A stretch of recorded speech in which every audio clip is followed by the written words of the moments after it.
Salam budaya, lestari budayaku.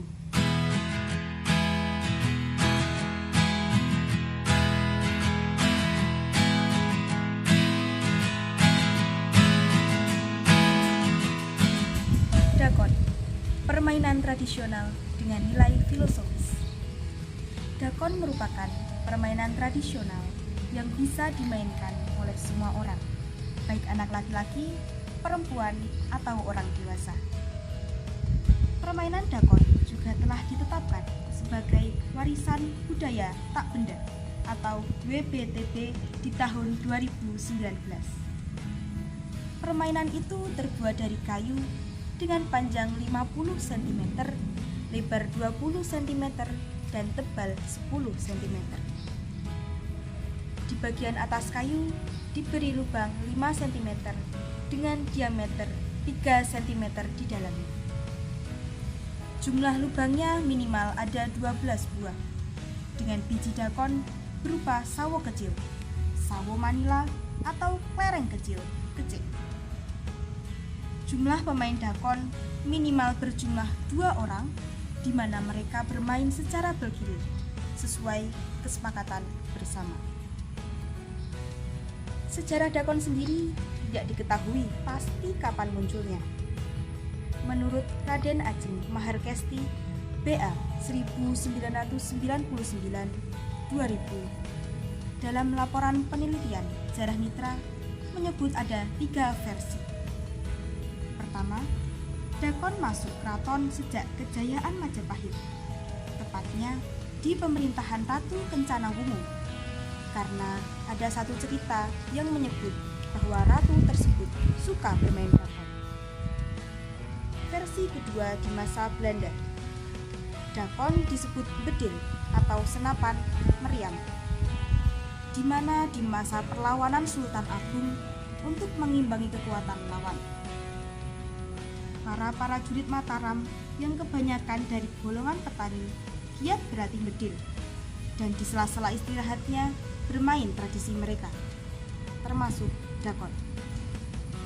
Sehingga permainan itu masuk ke lingkungan keraton. Versi ketiga, permainan dakon dibuat oleh Ki Buyut Manggal dari lereng Gunung Lawu. Ki Buyut Manggal merupakan seorang guru ilmu gaib dan meramal nasib seseorang dengan main dakon dari kayu sawo, sehingga diberi nama Gus Gamplong. Raden Mas Gandakusuma atau KGPAA Mangkunegara IV sempat menjadi muridnya saat itu, hingga usai belajar memohon izin untuk membawa Gus Gamplong. Sejak itu, permainan dakon masuk pura Mangkunegaraan dan digunakan sebagai permainan para putri yang menunggu giliran menari. Dalam permainan dakon ada beberapa istilah, antara lain: 1. Andok.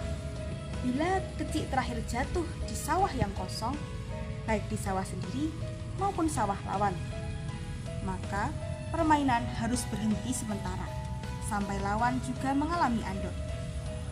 Jika andok di sawah sendiri, maka bisa bedil, dan bila jatuh di sawah lawan bisa mikul. 2. Bedil. Bila andok di sawah sendiri dan lurus di depannya tempat sawah lawan terdapat kecik, maka bisa diambil dan dimasukkan ke lumbung. 3. Ngacang, yaitu sawah yang isinya kurang dari 7.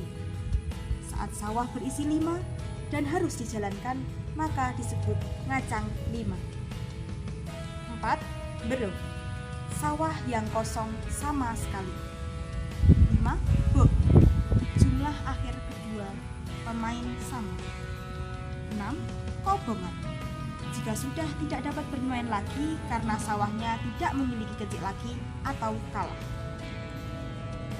Di dalam permainan dakon sendiri ternyata mengandung berbagai unsur atau nilai filosofis, yakni hiburan, kejujuran, dan sportivitas, strategi, penalaran, demokrasi, rasa tanggung jawab, kepatuhan, persahabatan, dan keterbukaan.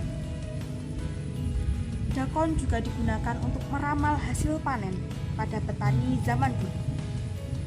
Selain itu, fungsi lainnya untuk mengasah kecerdasan otak dan menanamkan sopan santun, karena selama permainan dilakukan dengan duduk bersila.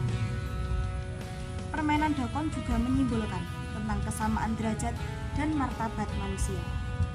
Sumber warisanbudaya.kemdikbud.go.id.